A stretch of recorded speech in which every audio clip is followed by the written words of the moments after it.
இந்த விசாரணை மீளவும் கட்டியெழுப்பப்பட்டு மீண்டும் தொடர வேண்டும் என்பதற்கான ஒரு ஆதார சமர்ப்பிப்பும் அதற்கான ஒரு வேண்டுதலும் விடுக்கப்பட்டிருக்கிறது. அதற்கிடையும் அரசியல்வாதிகளையும் காப்பதற்காக இவர்கள் இவ்வாறான நடவடிக்கைகளில் இருந்து தாமதத்தை ஏற்படுத்துவது அல்லது தடயங்களின் அந்த ஆதாரங்களை பெறுவதில் சிரமங்களை ஏற்படுத்துவது, அதாவது இதற்குரிய நிதியூட்டலையோ அல்லது உபகரணங்களையோ வழங்காமல் அதனை இழுத்தடிப்பதன் மூலம் அவ்வாறான செயற்பாடுகளில் ஈடுபடலாம். ஆனால் இடப்பெயர்வு என்று இடம்பெற்ற பொழுதான காலத்தில் தான் இது இடம்பெற்றிருக்க வேண்டும் என்கின்ற ஐயமும் அல்லது ஒரு நம்பிக்கையும் இருக்கின்றது. குறிப்பாக யாழ்ப்பாண இடப்பெயர்வின் பின்னர் அங்கே இருக்கின்ற அந்த புலிகளுக்கு ஆதரவாக இருந்தவர்கள் அல்லது உணவு வழங்குபவர்கள் போன்றவர்கள் என்று கருதப்படுபவர்கள் எல்லாம் கைது செய்யப்பட்டு இவ்வாறு கொலை செய்யப்பட்டிருக்கலாம். ஒரு யுத்த குற்றத்தை ஏற்றுக்கொள்ளாத ஒரு அரசாங்கம் இவ்வாறு செம்மணி அகழப்படுகிற போது அதற்கான அனுமதியை வழங்கி பார்த்து கொண்டிருப்பதை ஒரு விதமான பலவிதமான சந்தேகங்களை எழுப்புகிறது. இந்த பிரித்தானியாவை பற்றி குறித்து பேசுகிற போது சில நேரம் இந்த இலங்கையிலே தமிழர்களுக்கான இறைமையுள்ள ஆட்சி உரிமை பற்றி பல இடங்களில் நாங்கள் பேசியிருக்கிறோம். அதாவது இங்கே போர்த்துகேயர், ஒல்லாந்தர், ஆங்கிலேயர் வருகிறதுக்கு முன்னம் தமிழர்கள் இறைமையோடு ஒரு ஆட்சியிலே தான் இருந்தார்கள். இதற்கு அந்த ஒரு பூர்வ குடிகளாக தமிழர்கள் இருந்திருக்கிறார்கள். ஆக இதை கையகப்படுத்தின காலனித்துவ ஆட்சிக்காரர்கள் அதை விட்டுவிட்டு போகிற போது சரியாக அதை டீகாலனைஸ் பண்ணி கொடுக்கவில்லை என்பதான ஒரு கருத்து இருக்கிறது. ஆக இப்பொழுது அதை நாங்கள் பிரித்தானியாவுடன் தொடர்பு கொண்டு பிரித்தானியா தான் இதற்கான அழுத்தத்தை கொடுக்க வேண்டும். அதாவது அவர்கள் சரியான விதத்திலே சரியான முறையில் டீகாலனைஸ் பண்ணாததினாலே தான் தமிழர்கள் இவ்வளவு காலமும் இப்படியான துன்பங்களை எதிர்நோக்க வேண்டி வந்தது. ஆக இது பிரித்தானியாவினுடைய பொறுப்பு. ஐநாவுக்கு அங்கே ஐநாவிலே இந்த விவகாரம் குறித்து பேசி மறுபடியும் தமிழர்களுக்கான இறைமையை கையளிப்பது என்கிற சாரப்பட ஒரு சில தகவல்களை பார்க்கக்கூடியதாக இருக்கிறது. இறுதிப் போரின் பொழுது நடைபெற்ற விவகாரங்களை வெளிக்கொணர்வதற்கான உதவிகளையும் இனப்படுகொலை என்பதை நிரூபிப்பதற்கான உதவிகளையும் செய்ய வேண்டிய தன்மை என்பது இருக்கின்றது. அதை விட எங்களிடமும் ஒரு பலவீனம் இருக்கின்றது. அங்கே ஒரு ஒருமித்த தலைமை இல்லை வடக்கு கிழக்கில்.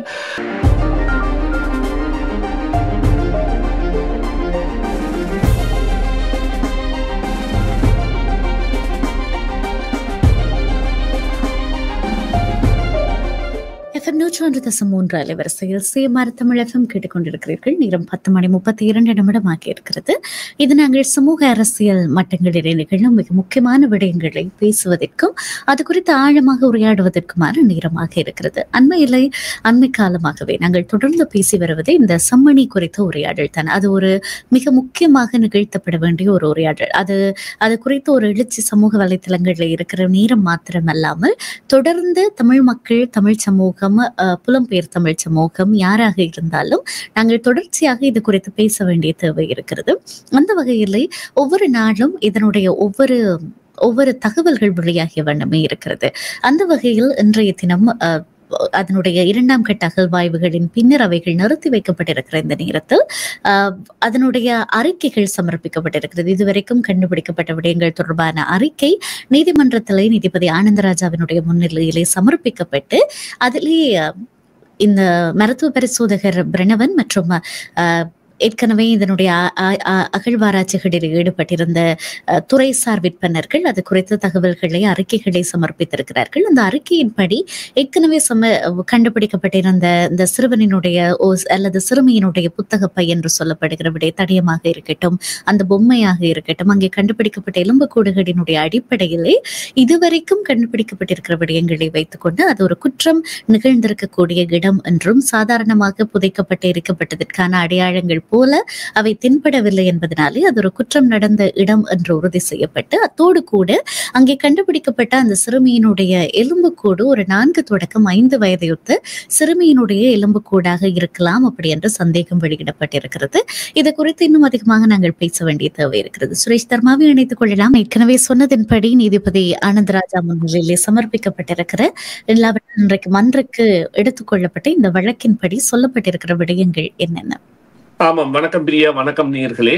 இந்த விவகாரத்தில் இப்பொழுது இடம்பெற்றிருப்பது என்னவென்று சொன்னால், இதுவரை கிடைக்கப்பெற்ற சாட்சியங்களின் அடிப்படையில் இந்த விசாரணை மீளவும் கட்டியெழுப்பப்பட்டு மீண்டும் தொடர வேண்டும் என்பதற்கான ஒரு ஆதார சமர்ப்பிப்பும் அதற்கான ஒரு வேண்டுதலும் விடுக்கப்பட்டிருக்கிறது. அதன்படி எதிர்வரும் திங்கட்கிழமையில் இருந்து இந்த விசாரணை என்பது ஆரம்பமாக போகின்றது. இந்த தொடர்ந்தும் 2ஆம் கட்ட பணிகள் நடக்க போகின்றன.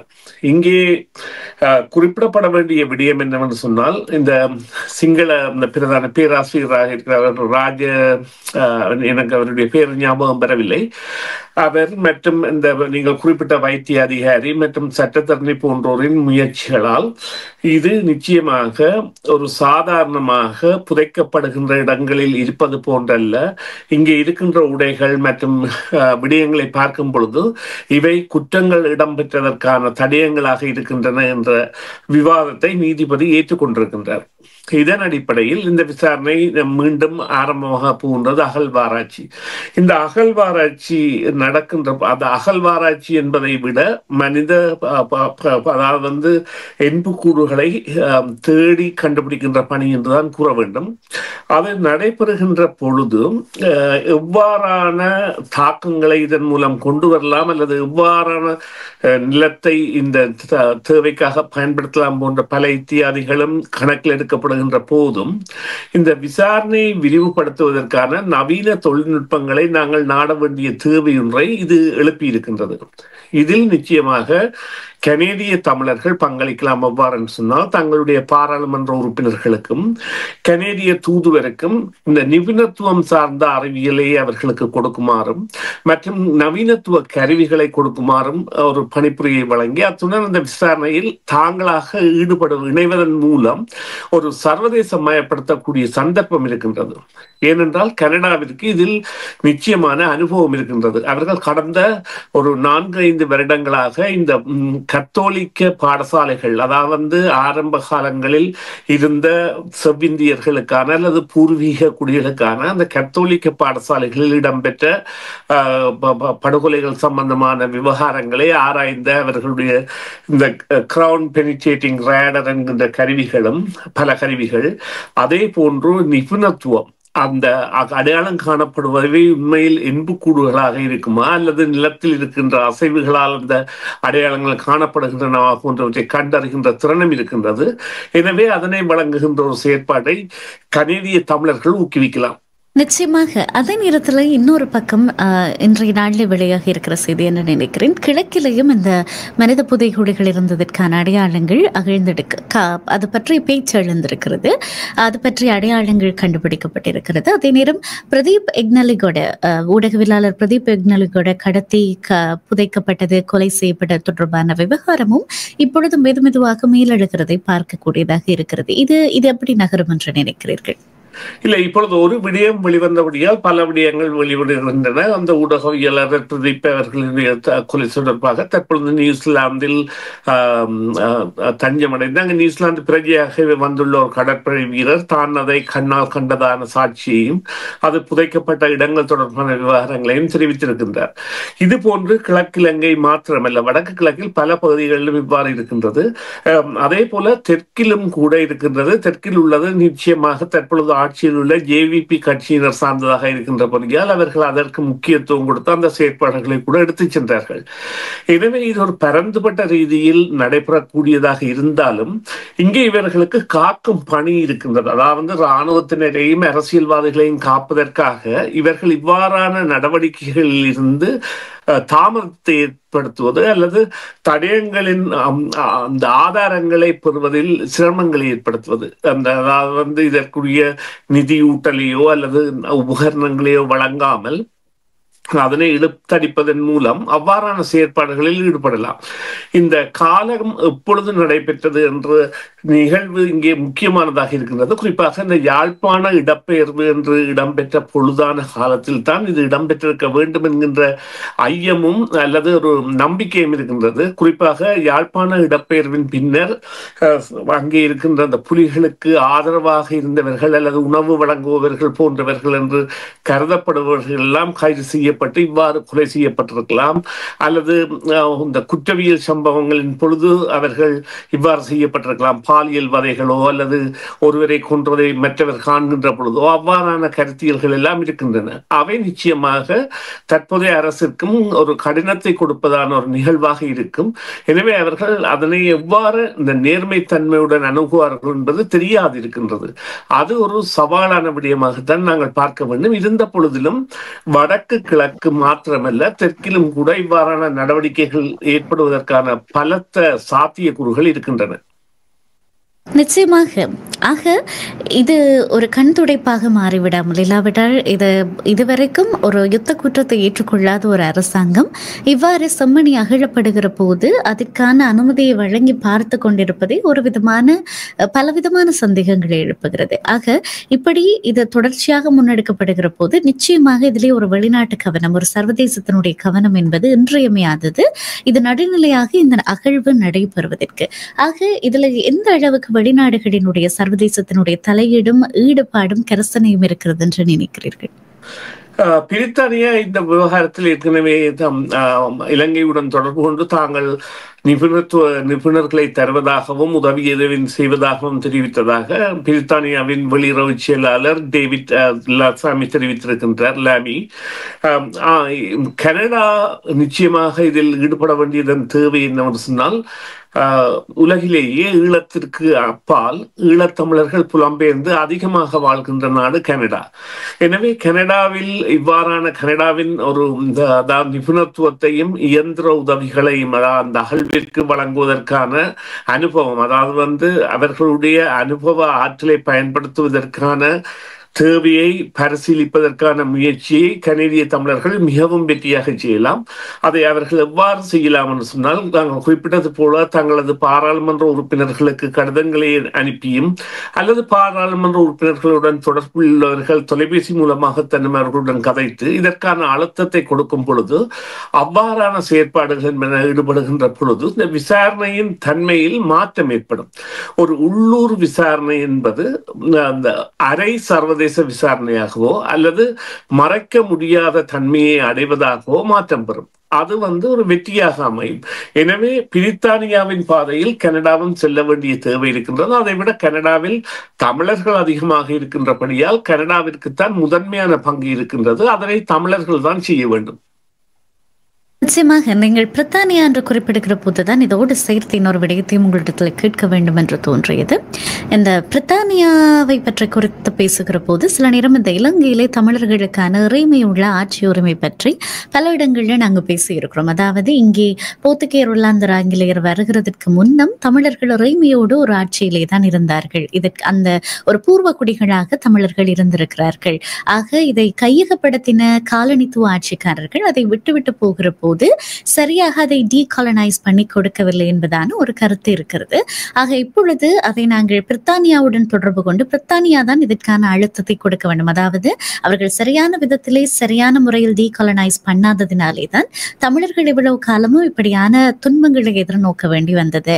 ஆக இது பிரித்தானியாவினுடைய பொறுப்பு. ஐநாவுக்கு அங்கே ஐநாவிலே இந்த விவகாரம் குறித்து பேசி மறுபடியும் தமிழர்களுக்கான இறைமையை கையளிப்பது என்கிற சாரப்பட ஒரு சில தகவல்களை பார்க்க கூடியதாக இருக்கிறது. இது எவ்வளவு தூரம் உண்மை சுரேஷ் தர்மா?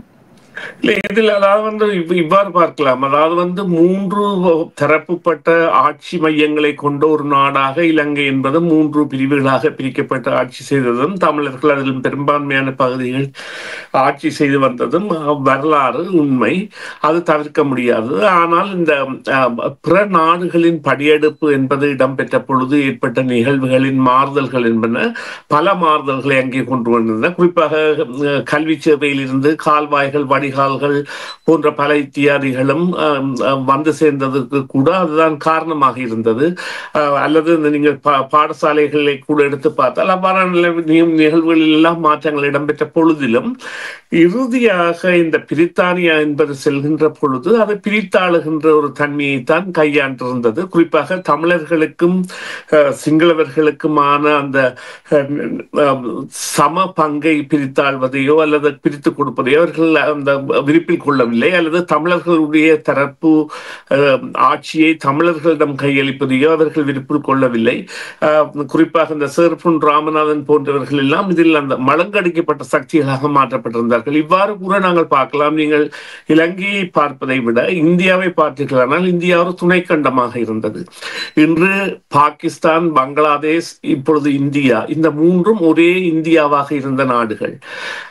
சுதந்திரம் கொடுக்கப்பட்ட பொழுது முஸ்லிம்களுக்கான பிரிவாக பாகிஸ்தான் என்பது பிரித்து கொடுக்கப்பட்ட பொழுது எவ்வாறான ஒரு நிலைமை எங்கே ஏற்பட்டது? இப்பொழுது இரண்டுமே பொருந்தாத சக்திகளாக இருந்து அதன் பின்னர் பாகிஸ்தானில் இருந்து கிழக்கு பாகிஸ்தானான பங்களாதேஷை பிரிப்பதற்கு இந்தியாவை உதவி செய்து அந்த ஒரு துணைக்கண்டமாக இருந்த தேசம் என்பது மூன்றாக்கப்பட்டு மூன்றுமே இன்று ஒரு பெரும் சக்திகள் அல்லது பெரும்பான்மையான மக்களை கொண்ட நாடுகளாக இருக்கின்றன.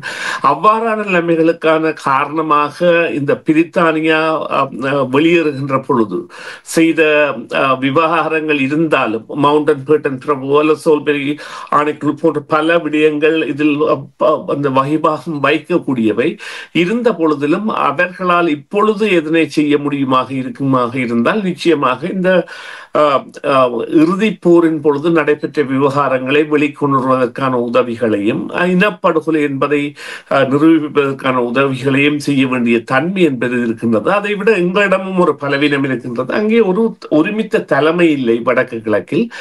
அந்த நிலையில் இவர்களால் முக்கியமாக கையாளப்பட வேண்டிய விடயமாக பொறுப்பு கூறுதல் நடைபெற்றவற்றுக்கு பொறுப்பு கூறுதல் மற்றும் இந்த இனப்படுகொலை என்பதை நிரூபித்தல் போன்றவற்றில் செய்ய வேண்டிய உதவிகளை செய்தால் அதே பெரும்பாகமாக இருக்கும் என்பதுதான் உண்மை.